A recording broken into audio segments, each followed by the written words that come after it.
Life insurance often feels like a safety net when something goes wrong, but what happens when a claim is rejected? Ninesh Kotak from Kotak Personal Injury Law joins me now to break it all down. Ninesh, thank you so much for joining me. Thank you, Liam, for having me. Well, it's an important conversation to have, and that's why you're here. Just because you're paying for that protection or presumed protection does not necessarily mean that all claims will be approved.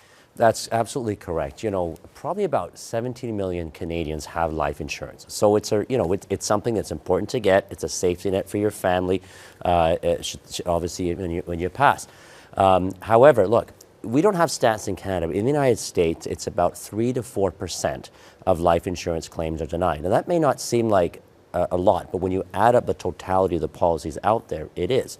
Now, there's a couple of reasons why a life insurance claim could be denied.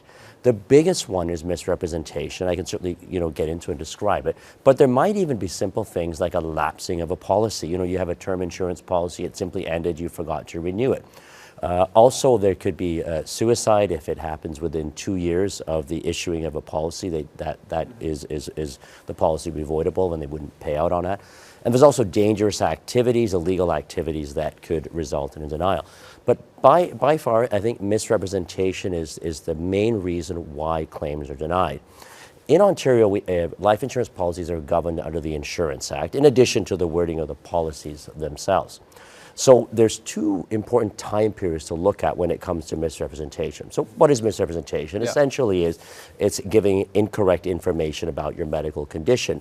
In the first 2 years, the insurance company can void your policy even if the misrepresentation was innocent or if it was negligent, as long as it's material. Now, material means that had the insurance company known about a medical visit, a medication, or a condition, they wouldn't have issued the policy or they would have charged more money. Right. And if that happens in the first 2 years after a policy is issued, they can void it and you don't get paid. Now, if the policy's been in effect for more than 2 years, the insurance company has to prove fraud. And that is commonly known as the incontestable time period. That is after 2 years. But Liam, it's interesting. Fraud doesn't necessarily, it's not the criminal standard of fraud. Yeah. It's simply, a deliberate act to deceive, a material misrepresentation, or a reckless disregard for the truth. So our office has litigated, a number of those cases where they've alleged fraud, and we've been quite successful. But people, it's very important. I think the biggest advice I would give, Liam, is when you're applying for life insurance, don't rush into those questions, because there are questions. Yeah. And they may seem silly, they may seem very broad. Answer them correctly, right, and err on the side of caution, because you just don't want your family to have issues down the road. Well, yeah, when you have issues down the road, at what point should you get, some sort of support, especially services like with yourself? Like at what point, once you get that denial, like how long are you waiting? Should you immediately get help? I think so. Look, it's important to read the denial letter. Yeah. The denial letter will explain why, and often they've looked at medical records for the deceased and they've said, well, wait a minute, the application was done on this day, there was heart medication was taken, even if the person died of a totally different cause, they're still, may take those steps to deny the claim. Read the letter, contact a lawyer. There's 2 years to sue from the date of denial, and so I understand, people are going to be grieving. Your family member has passed away. You need to go through that process, put in the application, the death certificate, answer the questions that they ask.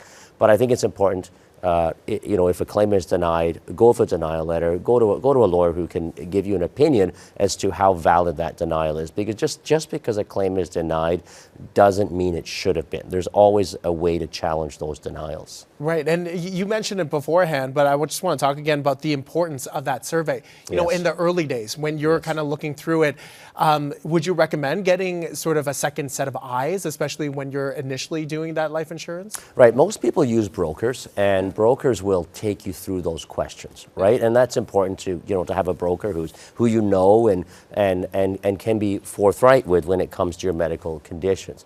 Don't rush through it. and make sure that, even if the broker is asking the questions, that before you sign, that you actually read those questions, sort of think about it.